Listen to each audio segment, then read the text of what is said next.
Hi. Hello, everybody. Welcome to this UK Focus at Waves 2020, the 10th anniversary of Waves, and what a special one it is in many ways. Anyway, so I've been delighted to be asked to chair and moderate this panel. My name's Ian Smith from Fusion, Fission, and UK Europe Arts Work Info. Something to say before we do this focus panel. No doubt Brexit may come up, but we've got another panel more or less after this panel on the same streaming platform. So if you want to check about Brexit, please try not to talk about it too much here and now, because we're going to deal with that later. Obviously, it may come up.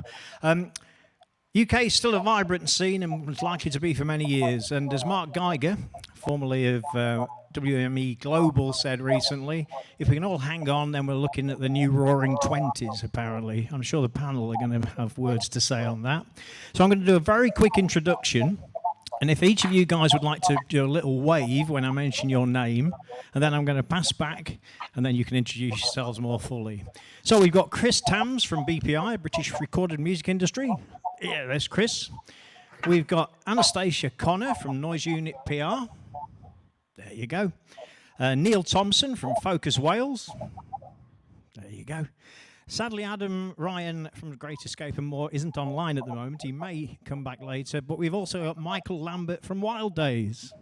Yeah, there you go. So before any more that I'm going to be saying for now, if I'd like to start off and introduce Chris Tams, who will now give a talk about his sector of the industry in the UK. Here you go, Chris. Thank you.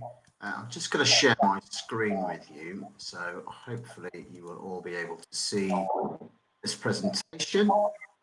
Let me make that big for you. Right. Hi there. So my name is Chris Tams. I'm the Director of Independent Membership and International at the BPI. The BPI is the trade association for record labels in the UK. We represent roughly about 90% of recorded music in the UK. And I'm just going to give you a few slides on sort of the first half of the UK music industry, give you an idea about how it shapes up, and also a little bit about the impact of COVID-19 on the UK market. So just to provide a bit of an update on where the market sort of was sort of COVID period, it's not difficult to see the impact of lockdown on physical sales. That's obviously the black line at the top, with the grey line being CD and the orange being LP. Physical sales were down by about 40% in the earlier part of lockdown, a bit less on LP and a bit more on CD. But since stores have started reopening, and obviously initiatives like Record Store Day, LP sales are running at a higher level now than pre-lockdown. And the trajectory of CD is actually encouraging. The weekly total passed 300,000 units for the first time since lockdown about week 24, and they've roughly risen to about 370,000 since then. So although things are looking a bit more positive than they were sort of at the early part of lockdown, we may not be entirely out of the woods just yet, and a lot of sales have been lost in the past 3 months. The streaming market has been much less volatile. Took a little bit of a hit on lockdown. You can see it around week 12, but is now pre-COVID levels now. And it looks like people's listening adjusted after their commuting routine was disrupted. Excuse me, I'm interrupting. Can the others please mute their microphones for the presentation, and don't forget to switch them on afterwards, please. Thank you. There we go. That's a lot better. So apologies if you missed any of that. So obviously, as we said, people's listening adjusted after their commuting routine was disrupted, but obviously they've been maybe a little bit more interested in news immediately after lockdown than music. You can see there was a dip around about week 24 as well. The only reason we can really say about that is probably a poor week for new releases. And now obviously the total streams have recovered to just shy of about 3 billion. Digital purchasing has been declining in recent years across the industry, but in lockdown it actually recovered somewhat, which was quite strange, with both digital track and album sales reaching new highs for the year. Clearly there was some substitution for physical purchasing going on, obviously with lockdown, people not being able to get to shops. And the tracks market benefited from the release of some charity singles in the middle of lockdown, but in recent weeks sales have again been generally heading downwards. Looking at the market as a whole, we can see album equivalent sales, and album equivalent sales is essentially a method of calculating all sales to include streams of video streams. So roughly 1,000 premium streams and 6,000 ad-supported streams equal one sale. We can almost see they're up by about 7% for the first 6 months of the year, which was a little bit less than it was at the stage last year when it was about 9%. But bearing in mind what we've seen in the physical market, it's still pretty good news, and the effect of the drag on declining physical market is being reduced as streaming tends to be taking a lot more market share. Just a little bit about independents. Roughly, independents in the UK have always been around a 25% market share, but obviously, as you can see from here, they've had a really good start to the first half of the year. The shares increased across all formats, with the exception of LP, where there was a small downturn. But we think that was mostly due to sort of big heritage artists releasing, with new releases on vinyl and maybe some repressings of older releases. And the biggest gains are in CD and download albums, where the increases were 4.5% and about 4.2% respectively. And some of this may have been down to a few releases being delayed as schedules chopped and changed during lockdown. A little bit on genre analysis. It might be a bit difficult to see clearly, so I do apologise for that. But we have streams from that genre, look at streams by genre from roughly about week 10 to 26. All genres were indexed at 100 a week. You can see which have done better since then. And the thick red dotted line is all audio streams. The two genres which have underperformed compared to the market, the two biggest ones, so pop and hip hop, which are the green and orange lines at the bottom, whilst the other genres that do well are country. That's the light blue line at the top, which peaks at about week 13, which we can probably put down to the unfortunate death of Kenny Rogers. Middle of the road, which is the purple line, which peaks in week 20. A number of reasons for that, but maybe to do with celebrations about the end of the Second World War. Dance music has done very well. The green line, in which the highest week's 22, the right side of the graph. We probably liken that to a lot more people taking on home exercise routines that involve dance music. A little bit of simpler way of looking at this genre data was to look at some of these graphs. Reggae was the biggest winner proportionally, perhaps due to the weather during the early part of lockdown, which especially in the UK was particularly unseasonably warm, and also the ongoing publicity about what would probably be Bob Marley's 75th birthday. It's possible that genres such as classical, new age and jazz have benefited from people looking for a relatively unobtrusive soundtrack to their working day. Obviously, for middle of the road, perhaps this is the function of listening becoming a bit more communal in home for a lot of households. Music from albums such as The Greatest Showman, for example, have done very, very well during lockdown.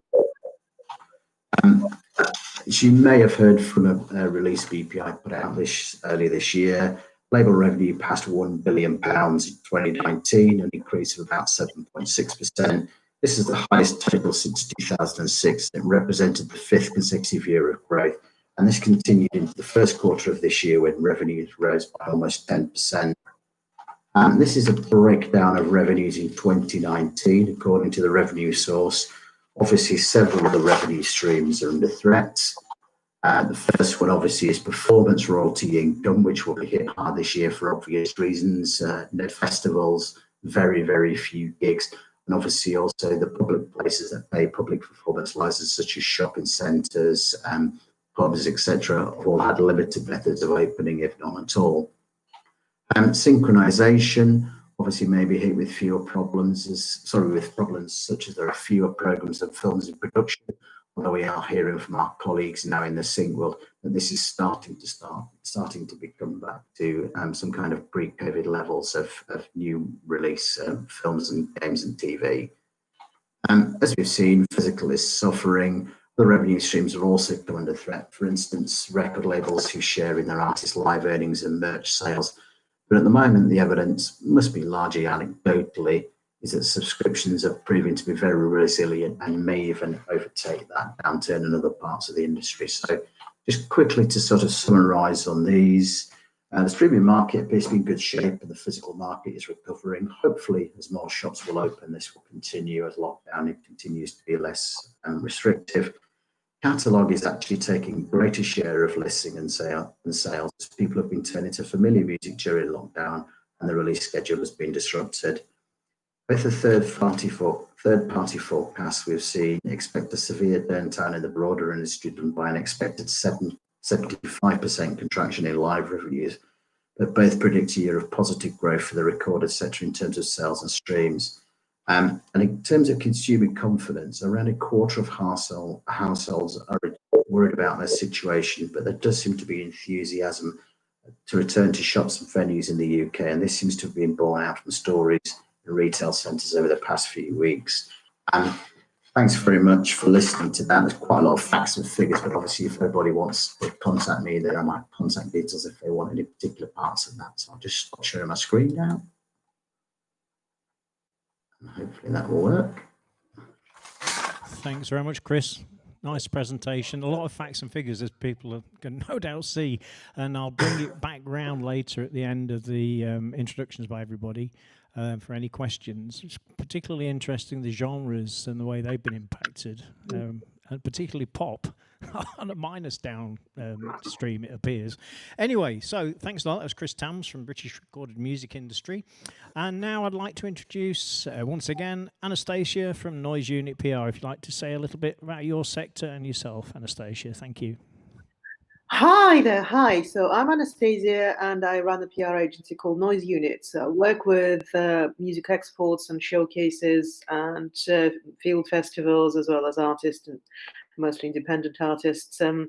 And, you know, in terms of impact, you know, obviously, you know, having some festival clients, you know, I felt the immediate impact, you know, right at the very start of the lockdown, you know, in about March time.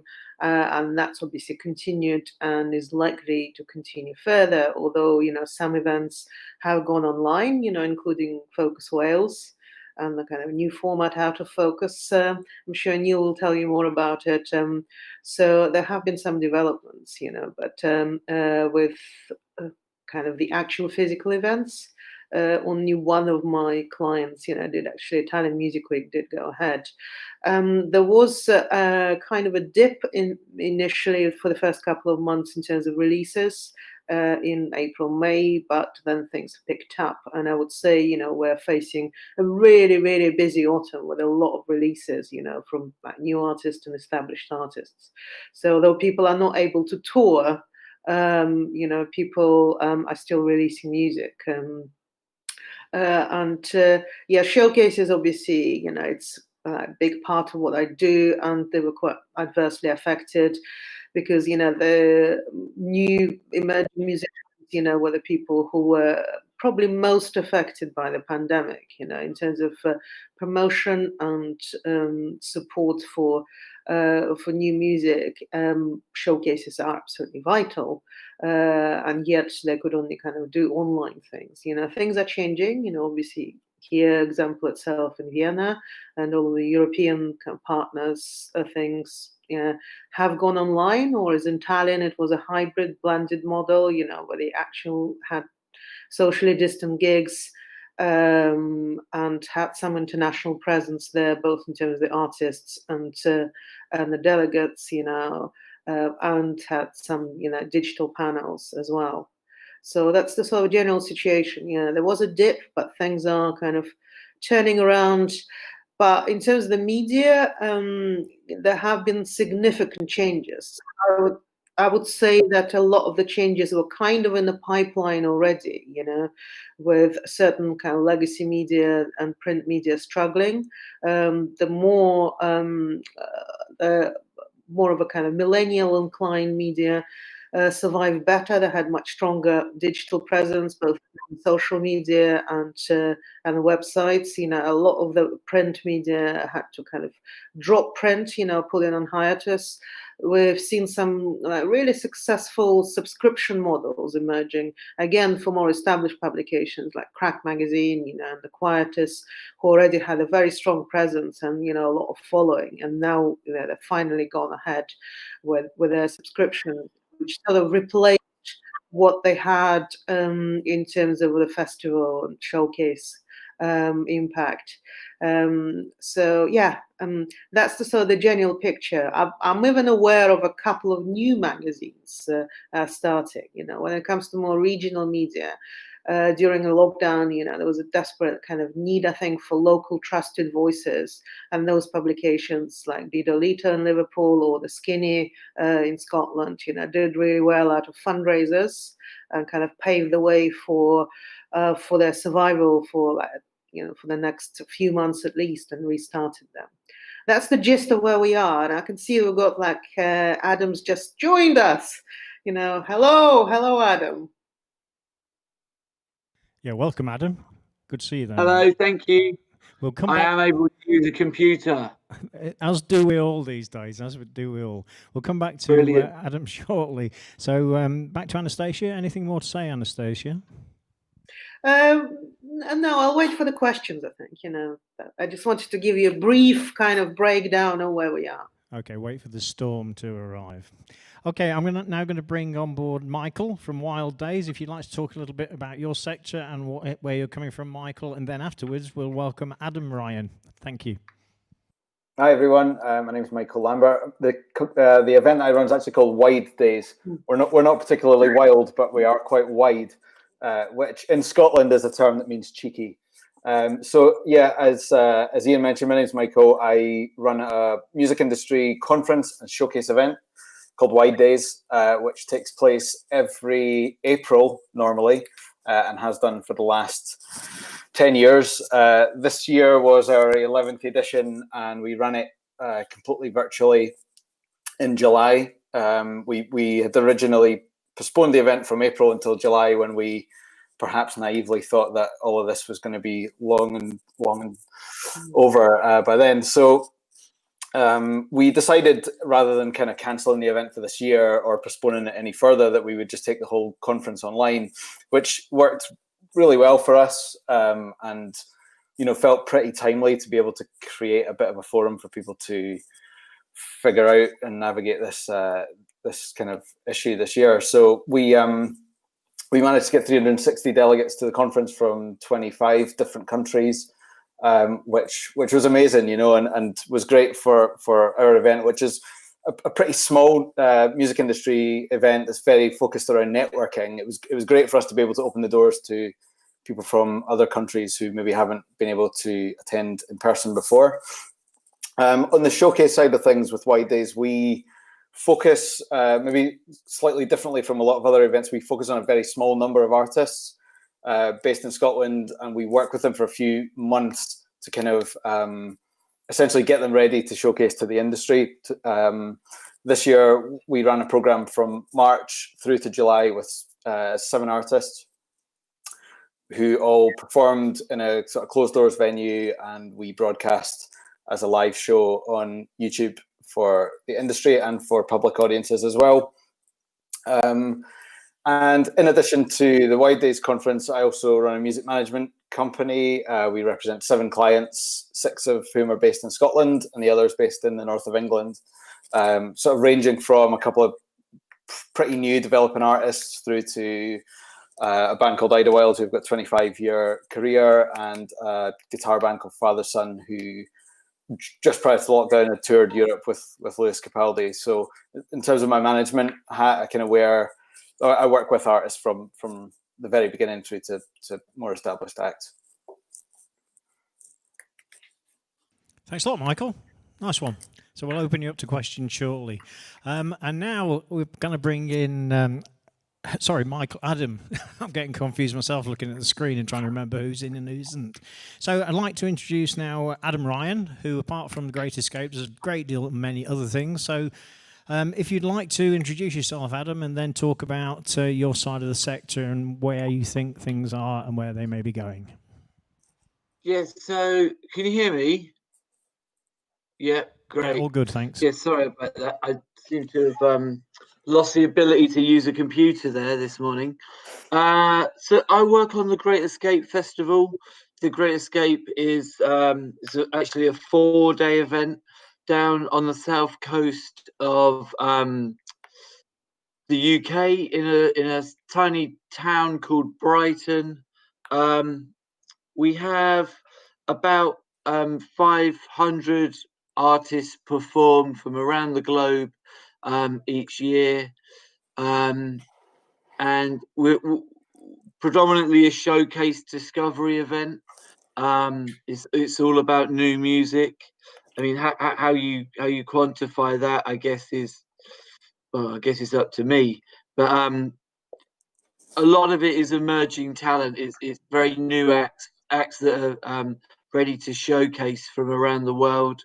But we do have about 10 or 20% returning artists. So we will do bigger shows for I guess people like Bastille, Cribs, Johnny Marr, Paul Weller, people like that have got new material out. But predominantly we're a showcase event, and it's all about discovering new music. We have a conference that runs parallel to that, which is across 3 days. Each day has a different topic that we focus on. Maybe some of the other showcase events will have a conference and maybe approach it in a bit more of a scattergun way, like kind of touch on multiple topics. But we very much stick to 3 topics, different topic each day, and at the end of the day we try and have a bit of a conclusion, a bit of an action plan, a bit of a way to move forward. Sometimes I think that other conferences you can have a panel on diversity with like 3 or 4 people one year, and then the next year they're back in the same room talking about diversity and how they can change the industry, and nothing ever really gets done. So we really try and focus on a topic and come to some sort of resolution or conclusion. But my job is head of music, and I kind of program that. Obviously, we had to cancel this year due to COVID, which is a bit of a shame. But obviously, pandemics aren't the time to be showcasing new music. It's kind of the time to be staying indoors and isolating. But we're raring and ready to go for next year. We've got our dates held and announced for May. We might have some backup dates for October, September time, just in case, because obviously nothing's a certainty in these times.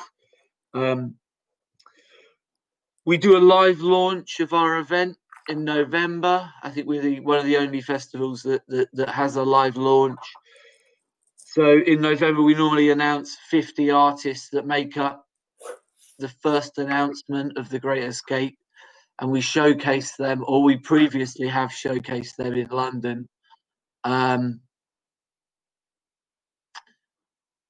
obviously, we can't do that this year because of COVID, but we are in talks with the Brighton Council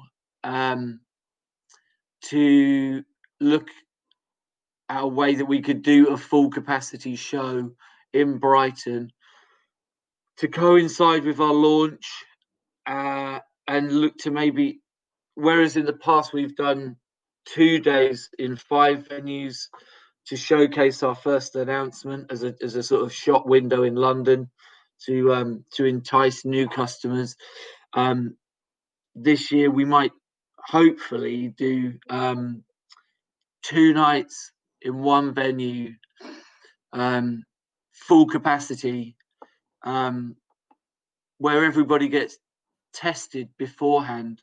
I think it's really important for us to show the government how to do things. I think the government haven't got a clue what they're doing, and they really need our guidance as experts in the industry, not just me, like everybody on this call, to show them what to do and to show them how to do it. So that's something that I'm working on at the moment, which is really exciting. Yeah. And that's me. Thanks a lot, Adam. Appreciate that. What I'm going to do now is I'm going to open this up for questions in the room, if that's possible. I'm not sure if is there a microphone available? Yeah. Also, what I'd encourage you guys to do is, when I say talk amongst yourselves, I don't mean whilst we're asking questions. I mean, you guys ask each other questions and please jump in. But just make sure if you've muted your mic to unmute it before you start talking. So before any more ado, is there anybody in the room that would like to ask a question? If so, look interested or put your hand up or both. Not yet. It's early. I know it's really early and probably most people... There's only 3 people in that room, isn't there? Yeah, those are the ones you can see. There's actually around 100 behind Thousands there. at the back. Yeah, they're all crammed in the back, and definitely not socially distancing, but they're all in a cubicle smoking. I'm lying. We have a question from... Okay. Did I? Neil. Oh, mate. I'm saying, but he's so quiet and so polite. Neil, you should have jumped in and jumped down my throat. Of course, Neil. This is Neil Thompson of Focus Wales. Please, Neil, give sway. Thanks. I'm terribly sorry. I figured you just heard enough about Wales and just thought, let's skip that. No, let's not go there. Okay, thanks. Yeah, okay, well, yeah, thanks for that. If you want to get to the questions as well, I won't take up too much time then in that case, but it's obviously do a very similar thing to Adam and Michael. I'm a co-founder of an event called Focus Wales, which is a music industry showcase event based in Wales, which is representative of the whole nation of Wales, I guess. So, at the sort of the core of it, it's about showcasing new Welsh talent, but then there's sort of a couple of layers that we build on top of that. So there's a conference as well. It's very similar. So we have a set of music industry delegates that attend to watch the bands and also take part in panel discussions and so on and so forth. And we try and make those practical and as useful for the people in the audience as possible, because a lot of our audience is, the sort of Welsh industry, which is a lot of DIY, musicians basically, self-managing artists, all that kind of thing, So we do try and make our conference practical and sort of immediately useful in that sense. And then the other layer would be our sort of international layer. So as well as doing the showcase festival, as well as usually doing the showcase festival at home, we also showcase artists as Focus Wales abroad. So mainly, so we run the Wales stage, which is a Focus Wales stage at South by Southwest, usually when that takes place. And then we also showcase artists at events like Lookfest in Taiwan, M for Montreal, Breakout West, also in Canada, that moves around Canada, and various other sort of bits and bobs internationally that we pop up at. We're showcasing here as well. We've got some Welsh artists playing Waves this year, which is pretty cool, part of the UK sort of. Hello?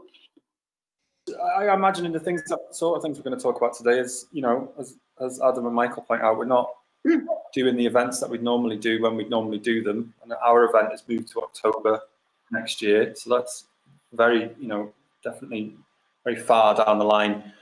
And it's given us a lot of time and space to think about what we want to do in the meantime. And obviously we've, I think pivot is the word that everyone's been using lately, isn't it?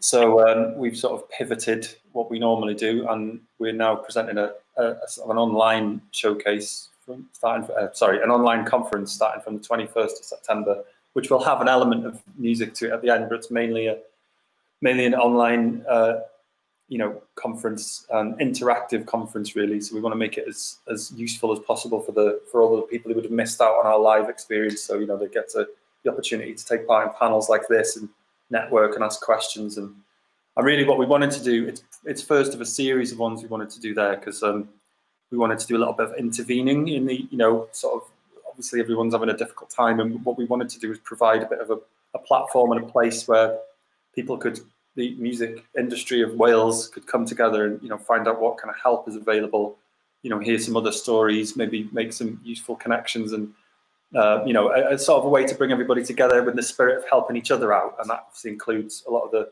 usual kind of partners like PRS, PPL, etc., that we usually present panels with and so on in that same kind of spirit.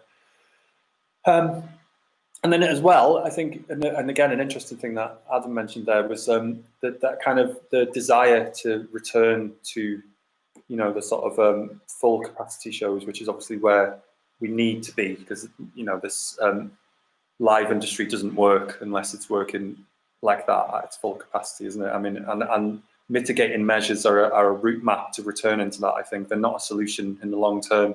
So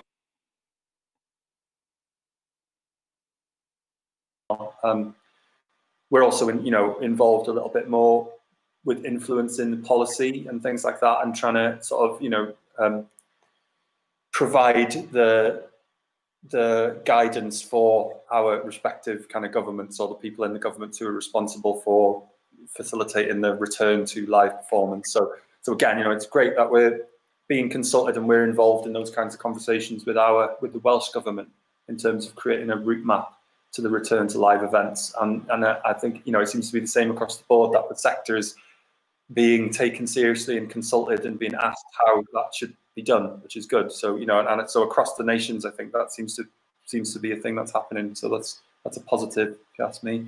But yeah, okay. So I said I didn't want to take up too much of your time, but that's pretty much where we're at with Focus Wales at the moment. Thanks a lot, Neil. Appreciate it. Sorry, you've got a slightly bad connection, so if we lose you at all during the stream, we may hold for a second just to get back to you. Just go back. Any questions in the room? There are actually, for anybody watching out there are more than 3 people in the room. We've got a rapt audience right in front of us right now. As my hand on heart, it's true, including the crew as well, who are doing a great job. So anybody got any questions? I have, but that's me. I had a chance to write them down. Anybody, any questions at the moment? Okay, guys, I'm going to open this up to all 5 of you. And I'll also bounce it back if anybody jumps in. We've obviously spoken a lot about coronavirus and the impact on the UK scene, as it has been across the world. And it's been really good to hear some of the things you guys have said. Really interesting from you, Adam, about the virus passport. I know that had been mooted in the last week or two about potential return to live events if you have a passport saying that you have passed a COVID test. Who knows whether that's going to work or not in the long term, but it's a great idea in the short term. So what I wanted to ask you guys is, how do you see, well, also this relates specifically, of course, because we're talking to an international audience, including a lot of artists who would love to come and play in the UK. So how do you see performance opportunities changing and developing since this COVID sort of reset, reboot? How do you see that going? Stunned silence. Anybody? Well, how do you see? Well, obviously, you can't really do gigs indoors at the moment. I mean, I don't know. There's an artist called Olivia Dean. She has purchased a van and spray painted it up, and sounds a lot more exciting than I've described it. But she's driving that around the country, and when she opens up the back of the van, her band are in there, and she can perform to live audiences, and in car parks or places around the UK. I'm sure she wouldn't really have done that without the COVID virus coming along. I think people have to get a little bit more imaginative. I mean, I'm sick to the back teeth of watching people perform in bedrooms, but I think it's still early days and the technology is not quite there. But Laura Marling playing at Union Chapel. I think the Mercury's maybe are doing something at Bush Hall. So there's some exciting things coming out there to showcase and for live artists to perform, but I just think it's still in its infancy. Yeah, I can see that for sure. Do you anybody think there are any positives that have come out of this situation? I mean, we've certainly found, without trying to be too positive about it, we've certainly found that there have been many new things that have kind of come our way that wouldn't have happened had it not been for the pandemic. And, as Adam's mentioning, there's no real clear route at the minute for live performance, and especially international live performance. So with my management hat on, we're being very cautious about routing tours in the near future, because the likeliness is that things are going to continue to change, and we're going to go in and out of local lockdowns and that kind of thing. So it makes it really hard to be organizing tours internationally. But in terms of the work that we do with Wide Days, a big part of what we're trying to do is get Scottish artists out into the world, and also bring new artists from other parts of the world into Scotland and help them build their career. So what we've been trying to do, and it's something that we were chatting to Neil and Andy at Focus Wales a lot about, is how can we still continue to do that kind of stuff without the actual live performance? Can we be helping artists to build a presence online in a different market, so that by the time they are able to go and perform, that they have a bit of an audience there, whether that be partnerships with Wave Vienna to showcase artists virtually, or whether it's around songwriting partnerships, remixes, collaborating with other artists over the internet. That doesn't have to be centered around performance necessarily, but means that artists can still build an audience and be relevant in that market by the time they are able to perform there again. And I think we're starting to see lots of different opportunities kind of popping up, that maybe when everybody had their heads down and were just out playing shows, those things wouldn't be happening. And as well as that, Adam's example there of the artist who's got a van and is out playing shows, we're seeing that with other artists. There's a band from London called Koala, who did a complete tour of the UK, playing in parks and doing socially distant shows. So people are doing interesting things that are also grabbing some headlines. And I think that the more that we start seeing people being a bit more creative, the more likeliness that people are going to be able to kind of pick up where they left off. Yeah, thanks for that. Good points, well made. Anastasia, just from your perspective in PR and press, what's your view on, obviously, how open the UK has been for international artists touring, and how the change has impacted your role and the role of the press and media in bringing international artists to not only a wider audience, but also programmers' notice? It kind of connects with to what Michael was saying. It's already been happening for a few months, and some of the platforms like the Line of Best Fit, I think, is the best example. Gigwise as well. Some of the better known ones were quite good at adapting very, very quickly, and either running their own festivals or allowing artists to perform as well. And we're talking about emerging artists there. So obviously, it's much easier if you've got an artist like Idlewild, for instance, who have a very, very established, not just media presence, but huge following as well, So, you get more opportunities there with Roddy Woomble, who's one of Michael's artists. We got a call, quite early on from Royal Albert Hall. They were running a program called Royal Albert Home, where the artists were kind of streaming for their audiences. It was a very good partnership. But for emerging artists, it's much more difficult. But more kind of the platforms that are oriented at younger audiences, they say Line of Best Fit is probably the best one. They've been championing a lot of artists, including international artists as well, and allowing kind of playing opportunities for them. So that's happened, and I can probably see it kind of carrying on and continuing for quite some time, this option, because it also allows media outlets, provides those kind of partnership opportunities, income streams for them, in the absence of showcases and festivals happening right now. Thanks, Anastasia. Cool. Appreciate that. Anybody still any questions? No. Yes, we have a question. One moment, we'll get the microphone to you. And if it's, yeah, here we go. Just give us a moment and we'll get a mic over to you. If you could just say who you are and before you say the question, it is on its way, just here.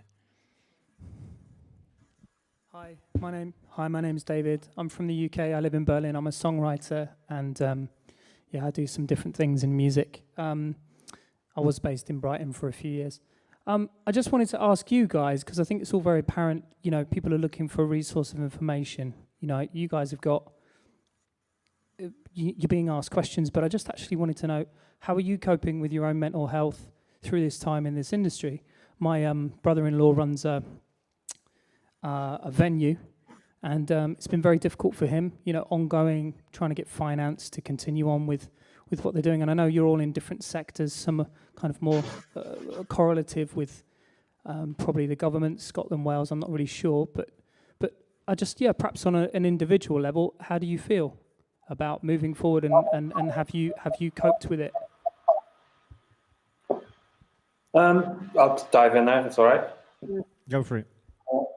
Yeah, I mean, you know, like, I think mental health in this particular industry has been a massive issue anyway, hasn't it, for a long time?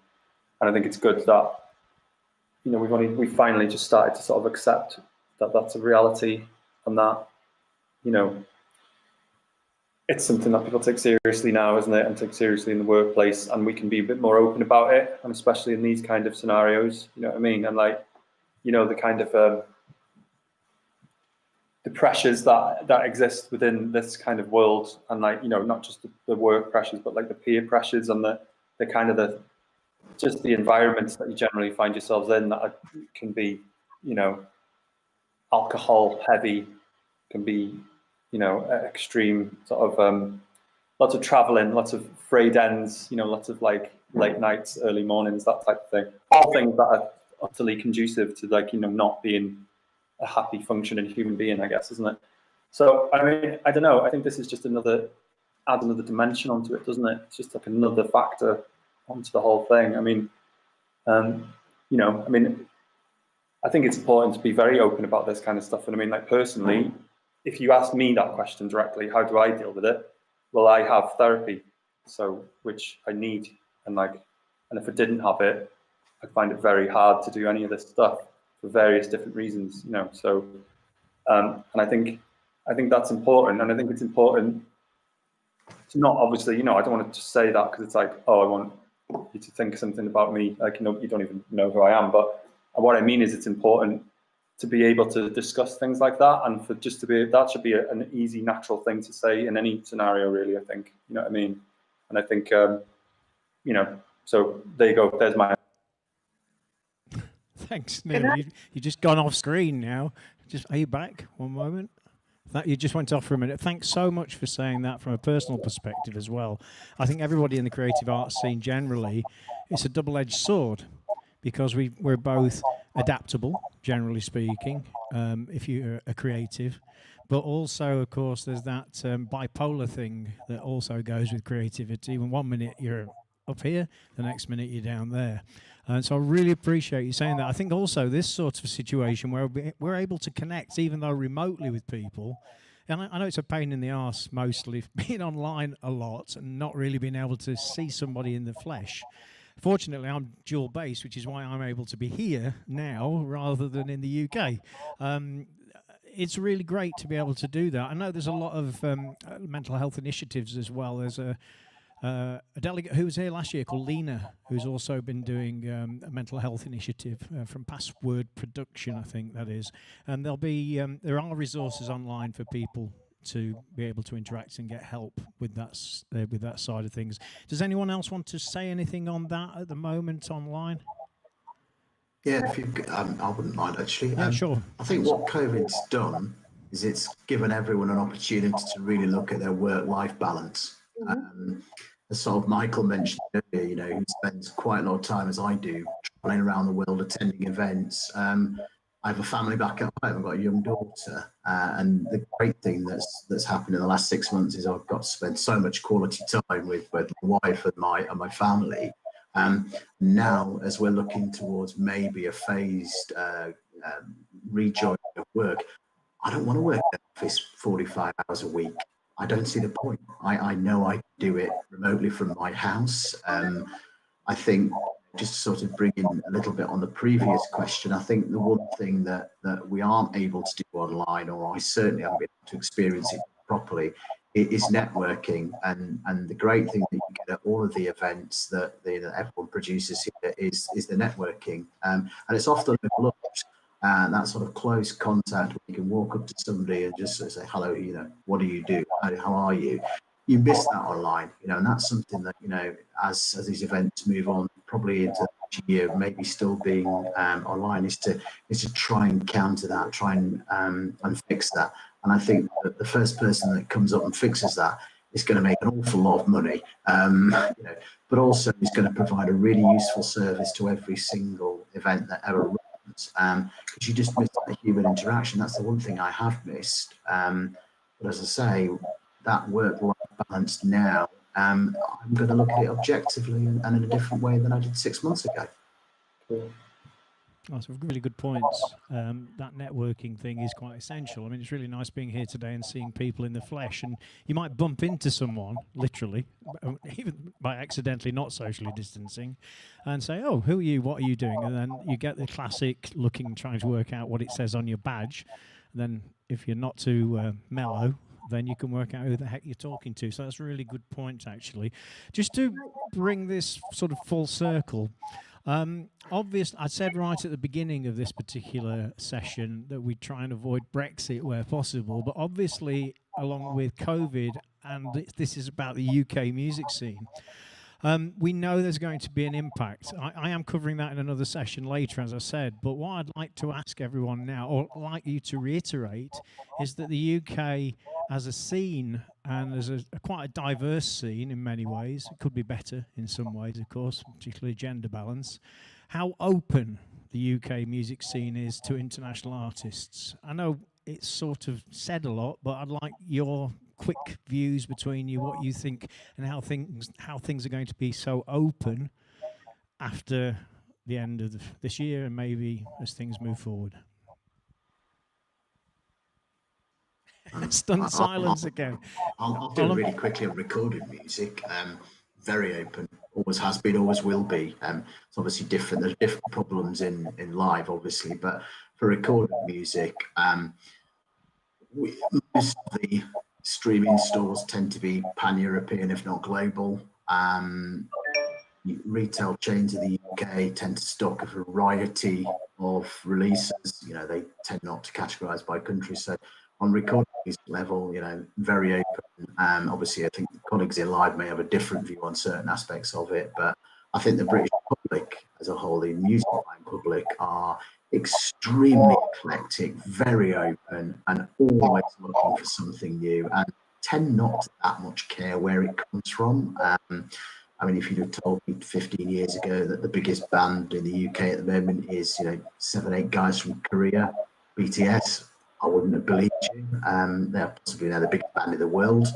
And very much driven from a whole set of UK fans that really just like their music and really don't care where they're from, just like them because they like the style, they like the style they've got. Thanks. Neil, in Wales, generally speaking, within the Welsh music scene, which I actually know quite well, how open do you feel Welsh scene is generally to international artists? Open to international artists?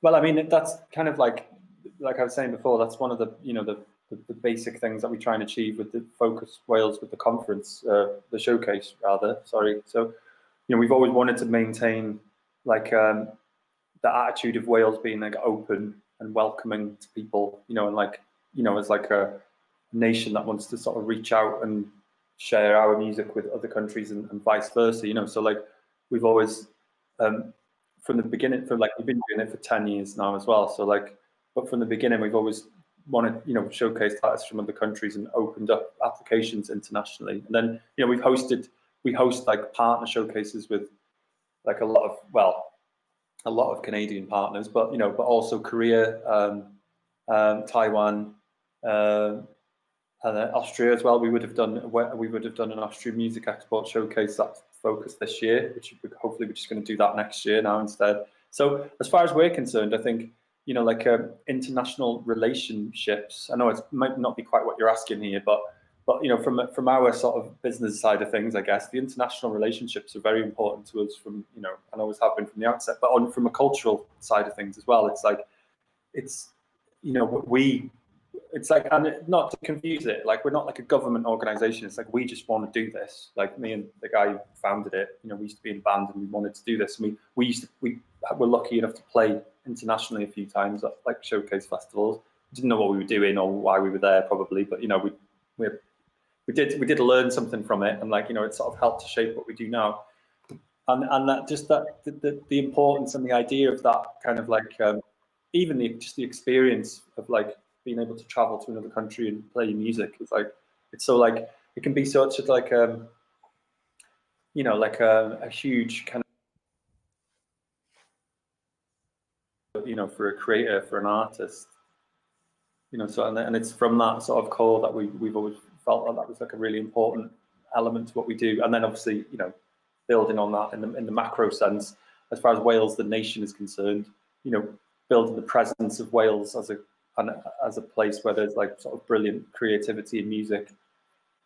We can achieve that by inviting other brilliantly creative musical people to play in our bit of the world as well. That's great. That's exactly what I was asking about, relationships. Because, I mean, relationships are so important, but actually music crossing borders, as it's very, obviously it's a language we can all understand, then it's more important than anything, really, that creates the relationship between peoples and also via the creative arts. I mean, in particular, Adam, with Great Escape, I presume that the plans upcoming are as varied as ever, and have you got any particular focuses for next year? Yeah, just to put the event on. That is so succinct and perfect. That's the main focus, is just to get the event out the door. Yeah. But it's the tough one. Like, I mean, we work with, I don't know, like 25 different export offices. We have about 35 plus countries represented. I mean, the pandemic has taken a lot of government's money away and channeled it into other areas. So whereas before, you know, we had Korea as our showcase lead country partner, we work heavily with Australia, we work heavily with France and Switzerland. You know, you don't know if those countries are going to have their budgets cut because of COVID, because it's been redirected to fight the pandemic. So, you know, fingers crossed, you know, they'll be back next year and we'll be able to showcase the event. Who knows if they'll be able to travel next year? You know, bands coming out of the US. I mean, that's one country that's handled the pandemic amazingly badly. And you know, air bridges and stuff like that. Like, will we be able to have artists from America and Australia? So yeah, maybe the event will be a little bit more UK focused, maybe a bit more. You know, we'll have more artists from Scotland and more artists from Australia and the countries that are able to travel. I think, you know, I'd like to think one of the good things to come out of the pandemic is that, you know, people, you know, that are here are engaging with the government and explaining to the government how much money the music sector, the live industry, brings in to the economy in the country, how many people it employs, and you know, they're the sort of things that excite a Tory government. Money is the only thing that's going to excite a Tory government. So I just think, like, going into Brexit and being in a pandemic and being able to have the ears of a Tory government, I think I'd like to think that that's a good thing. So whenever they do the trade negotiations, they'll have a broader picture of what's at stake and how much money and how many jobs are going to be affected and hopefully, you know, not lost, but, you know, how much revenue the sector's worth. Because I think a lot of people in the government just see it as people in pubs drinking, or they don't see it as they don't see the cultural importance of it.